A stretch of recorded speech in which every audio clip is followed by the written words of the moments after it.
welcome to 1.2 Trigonometry, where students will be able to use the Pythagorean Theorem to find the length of sides of a right triangle and use sine, cosine, and tangent and their inverses to find the angle and the lengths of sides of a right triangle. So this should be a little bit of a review. We are going to be using trigonometry in this class, so it's good to know how to do.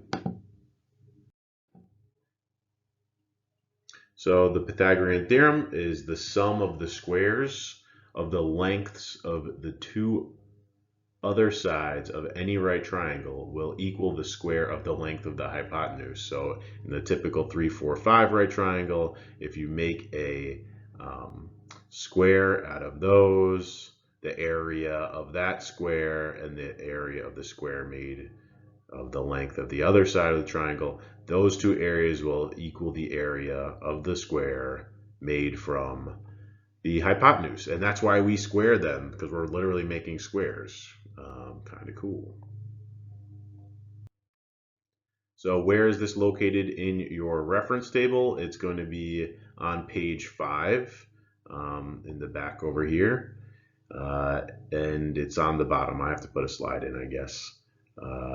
That shows the page, but if you go turn to page 5 in your reference table, it's on the bottom. So for example, a firefighter needs to reach a second-story window that's 4 meters high using a ladder. So we'll draw like the side profile of the house. That's 4 meters. The ladder is up against the house like this, and the base of it needs to be 2 meters away. Sorry about my really scribbling handwriting. I'm trying to get a good. And if this is 5 meters long, is that going to be long enough, or do they need their 10-meter long ladder? So here are our sides of our right triangle. So we'll do a squared plus b squared equals c squared.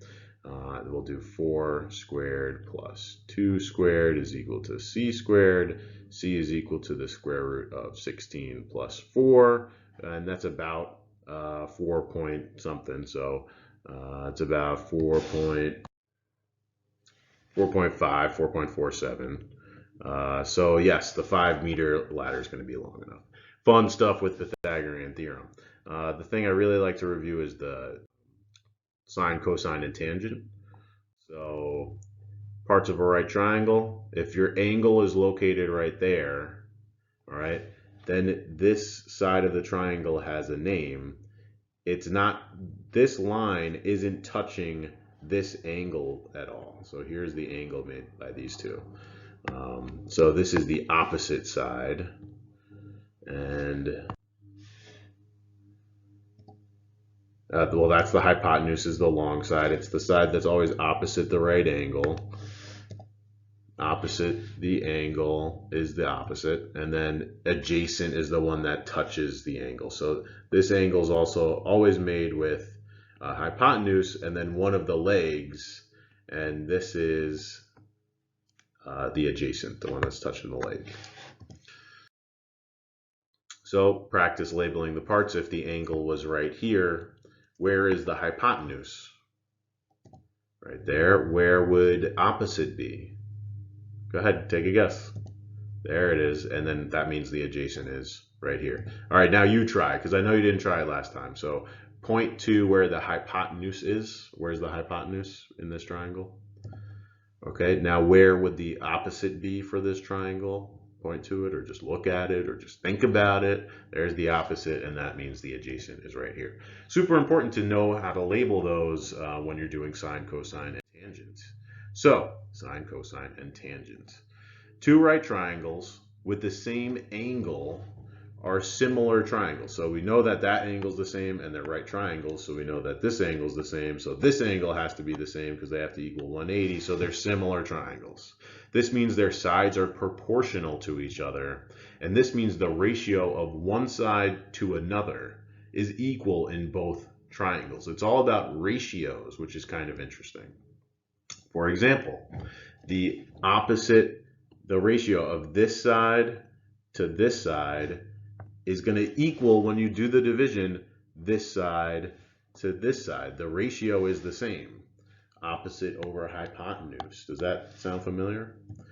adjacent over hypotenuse. Again, this to that is equal to this, this divided by that. The adjacent divided by the hypotenuse is going to be equal in both sides. And the same can be said for the opposite over the adjacent is equal to the opposite over the adjacent in this triangle. If we substitute in values, we can see what this ratio might look like.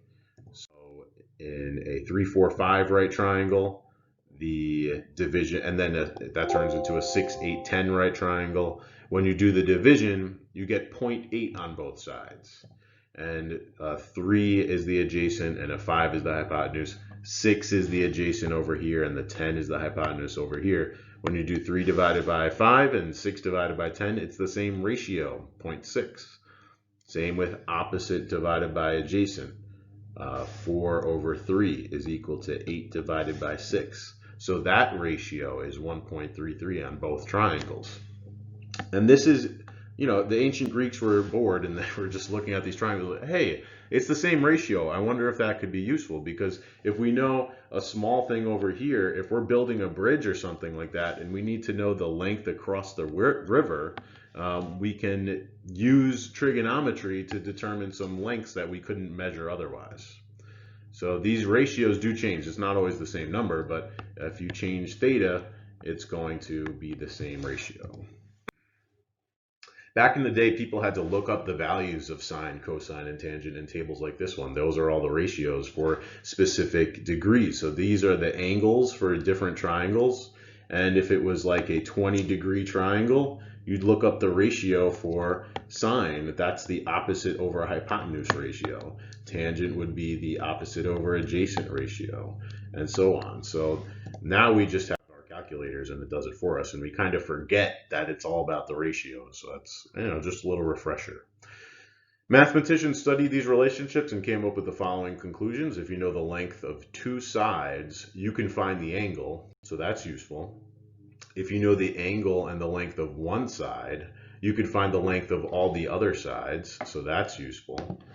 And they did this by coming up with relationships like sine, called sine, cosine, and tangent.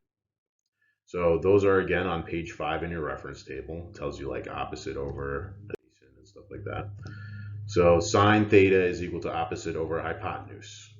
So instead of saying opposite over hypotenuse every time, they were like, let's just call it sine for that particular angle. And then the cosine of that angle will give you the adjacent over hypotenuse ratio. And the tangent of that particular angle for that triangle will give you the opposite over adjacent ratio for that particular triangle. And the way to remember that is SOHCAHTOA. SOHCAHTOA. That'll tell you which one to use. So what is the measure of angle theta? If we want to know how many degrees that is, first we have to figure out what numbers did they give us. So the 4, is that opposite, adjacent, or hypotenuse? That's opposite. And the 7, is that opposite, adjacent, or hypotenuse? That's hypotenuse. So we have opposite and hypotenuse. Are we going to use sine, cosine, or tangent? So SOHCAHTOA, opposite and hypotenuse, we're going to use sine theta is equal to the opposite over the hypotenuse. So then we plug in what we know, and we do the opposite, 4, divided by the hypotenuse, 7. Now this gives you the ratio. So sine theta is equal to a big long decimal, 0.5714, etc. But is that the angle? No, it's not the angle. That's the ratio of this side to that side. Okay, but how do we find the angle? You have to do the inverse sine to both sides. So you do theta is equal to the sine -1. That's like second sine in your calculator of your answer. So you could even do second answer. Or you could just type in 4 divided by 7, and you should get theta is equal to 34.8 degrees. Okay, so that might have been a little bit complicated because it jumped right into doing the inverse sine, but I wanted to make it kind of quick here. So inverse sine, if you look back to this step, I like to break it down a little bit more. So let's say you have 5x is equal to 10. What would you do to solve for x in this situation? You would divide, right? Because the inverse of multiplication, 5 times x, is division. So to get x by itself, you do the inverse function. And you're left with x is equal to 2, right? 10 divided by 5. Well, we did the same thing over here. The function wasn't multiplication. The function for this variable that we're solving for was sine. So we had to do the inverse sine, not just to this side. We actually did it to both sides.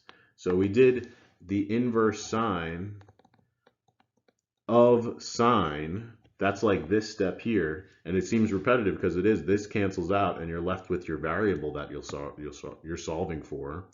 But whatever you do to one side, you have to do to the other in order to make sure that the equation is still equal. So we couldn't just do inverse sine on the left side and leave the right side out. That's why we do the inverse sine on the right side as well.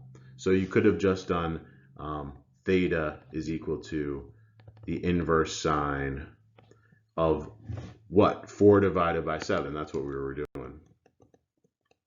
And you get the same answer. All right, hopefully that makes sense. All right, so again, what is the measure of angle theta? You can try that on your own.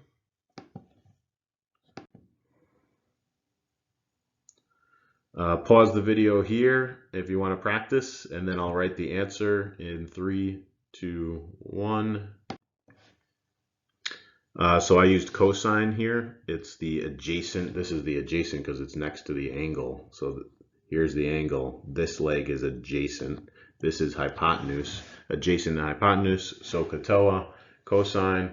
So you write the equation, you plug it in. Then you had to do the inverse to solve for theta, inverse cosine, second cosine in your calculator. And then you get your degrees, 51.3 degrees. Right, there's a couple more examples.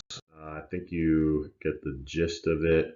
Oh, let's do one where you have to find the length of the sides. So what are the length of the other two sides? Let's start with, we haven't done this one yet. So if we wanted to find this leg, is that leg, first of all, is this leg opposite, adjacent, or hypotenuse? This one is opposite. And how about this one?